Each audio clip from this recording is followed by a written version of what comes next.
So will the economy get better next year? We're going to talk about it from a business standpoint and a marketing standpoint as well. So let me give you some highlights before we start. Sure, and keep in mind before Eric gets started, marketing typically in bad markets is the first thing to get cut from businesses. Mm-hmm.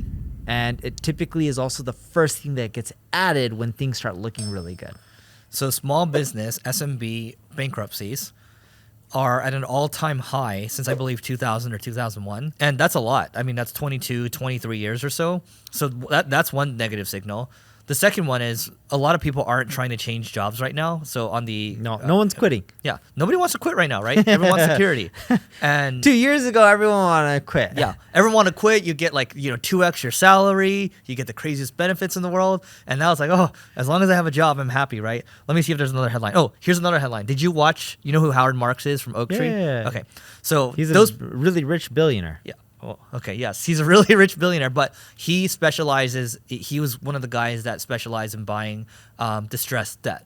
And so he has a firm called Oak Tree Capital, and there's a 24-minute talk, and he talks about how there's a sea change. And so most of us don't know this. Like you're born, what, 85? Uh-huh. I was born in 86, right? So in the 80s, the interest rates were like 20%, right? Because we're trying to bring inflation down. So we actually don't know what that feels like. We don't know what really high interest rates feels like.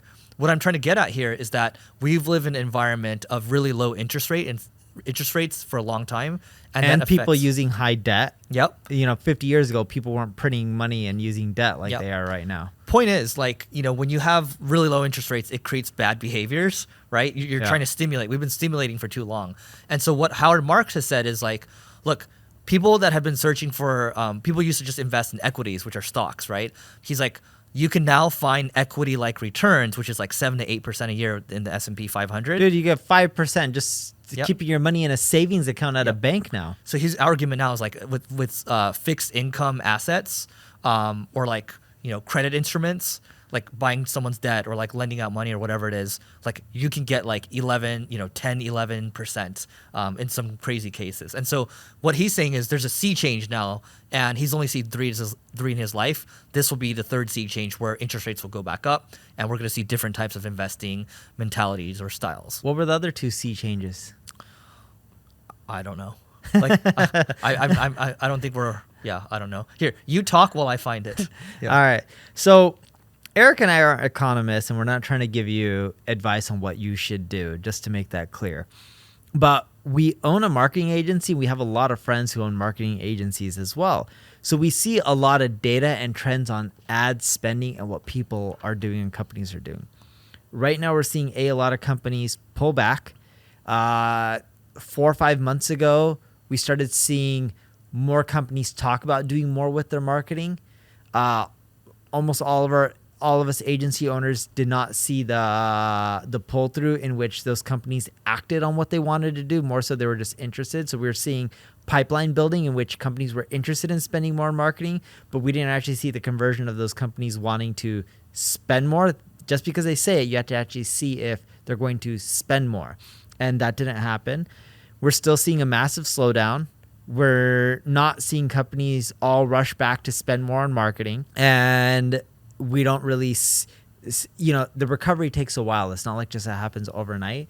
But again, I mentioned this earlier in the podcast, marketing is typically one of the first things that businesses cut. It's one of the first things that they add back. They're not really adding it back yet. Yeah. And we're far away from, when I mean far away, we're not talking about 3 months or 6 months. It's going to be a much longer cycle. So I got 3 C changes here. Are you ready? Yeah.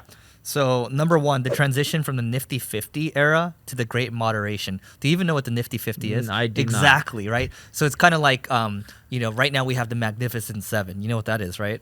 It's stocks, yes. Yeah. So Nifty 50 is like the top 50 companies. I was just wondering, when you said Magnificent 7, I'm thinking about something else because of my dad. Oh.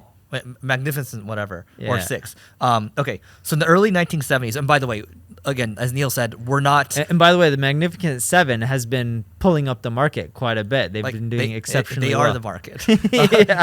So yeah. Look, again, we're not economists, but I think it's really important to understand this. I don't care if you're a marketer, like just a marketer, you should understand this stuff, right? So in the early 1970s, the stock market was dominated by a handful of large blue chip companies known as the Nifty 50. These companies were seen as safe investments with guaranteed growth. However, the Nifty 50 era came to an end in the late 1970s, and the market shifted to a more volatile and cyclical period. This sea change ushered in the Great Moderation, a period of relatively low inflation and interest rates that lasted for several decades. So, by the way, like this stuff, sometimes it's not just for a year or two. It's like we're talking 10, 20, 30 years or so. So that's the first part. Do you want me to continue? Yes, keep going. Okay. The second one is the rise of passive investing and the global financial crisis. So in the early 2000s, so we've seen this, the rise of passive investing and the global financial crisis led to a period of low returns and high volatility in the stock market.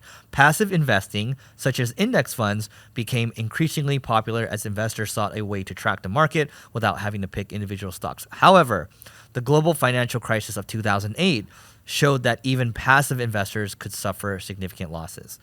Now, the third one is now. So the third sea change, which is what we're living in now, which you all should understand. Sorry for the ice machine. The end of easy money and the rise of inflation. So Howard Marks believes that we are currently in the midst of a third sea change, which is characterized by the end of easy money and the rise of inflation. This sea change has been caused by a number of factors, including the Fed's quantitative easing program, COVID-19, and the war in Ukraine. And what I believe is, we're all seeing, at least not even what I believe. What I'm reading online is everyone talks about how we're in a world of hurt. We can't sustain these kind of interest rates. People with credit card debt are now paying like 20% or something ridiculous. So it's not feasible for it to just keep going this way because we're all used to a world with lower rates. Now, the Fed will eventually reduce the rates. Will they reduce it where it's pretty much free? Probably not, but they'll find some sort of middle ground. And I think we're in a world where we're just not used to high interest rates. Will it be this high forever? No, it'll go down, but the rates aren't going to be pretty much free. So what do you think it's going to be for the next 10 years on average? I don't know next 10 years, but if I had to give like a 3-year outlook, I can see the Fed rate being somewhere around like 2%, 2.5%.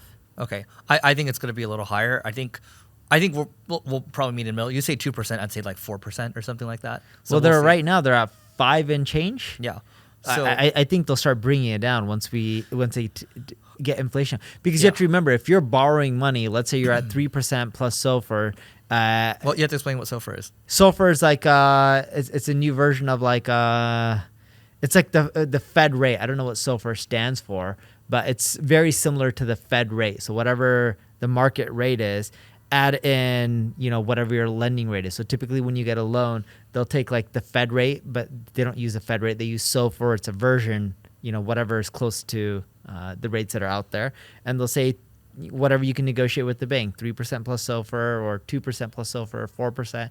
Either way, what I'm getting at is I think mortgage rates, business borrowing, etc. I think it'll be in 2-3 years. I think it'll still be 5+%. Yep. What I'm getting at is I don't see it being 8%, but for it to be 5%, the Fed rate has to drop. The Fed rate can't be 5% and then your mortgage rate be 5%. Right. The bank makes money on you. It has to be higher than that. That's why I think the bank rate may eventually be 2.5% or somewhere around there. So then they add on their points, and next thing you know, you have a mortgage that's 5%, which is very reasonable. Yeah.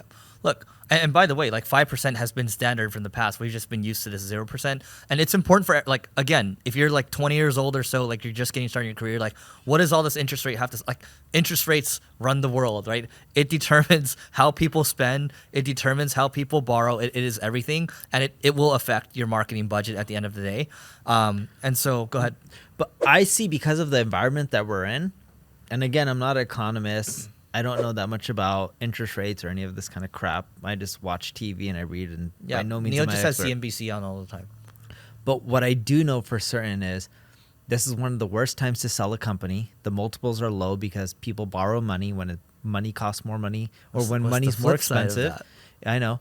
I'm about to get to it. When money's more expensive, people aren't willing to pay as much. But this is probably one of the best times to buy businesses and expand.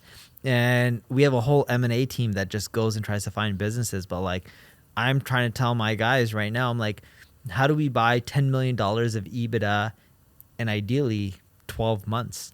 Because I think right now is going to be the cheapest time to buy the EBITDA. So those of you listing international, by the way, Neil's shopping right now. So if you like to do a deal, Neil at neilpatel.com. Neil at neilpatel.com. He responds well as well. Here's the thing, like it's not all doom and gloom at the end of the day, right? Like there are always trade-offs, and like Neil just mentioned a trade-off right there. It's like, sure, it might be time, it might be a bad time to sell, but it's also like if you're in a good position, it's a great time to buy as well. And that's, maybe we can talk about that. But dude, I'll take lumps on like stuff. I have one too many homes that we don't use, and some of them are in the same city. And what we'll end up doing is we'll liquidate some of them at losses, because I know if I park it in business, I'll make a killing. Yeah. And so look, at the end of the day, we talked about interest rates. We talked about where the environment is right now. It doesn't look good. But I will say this, like, I'm not an economist, but I do watch other talking heads. Same with Neil too, right? The projection is if we do actually go into recession, the money printer is going to have to start up again, and the interest rates are going to have to drop again, and we go into that whole cycle again, right? Because the thing is that the United States, those of you that live in the United States, we are the reserve currency, which means we can print more of it. Not saying it's a good thing, but and not saying it'll last forever either. Yeah. And like what that means again is like we might just go into the next bull market if that happens. But I'm not holding my breath right now. So, aim for profitability, aim for efficiency, just be aware of this stuff because it does affect how you do your work. Yep. All right, that's it for today. Check out this video over here. Don't forget to rate, review, subscribe, and we'll see you tomorrow.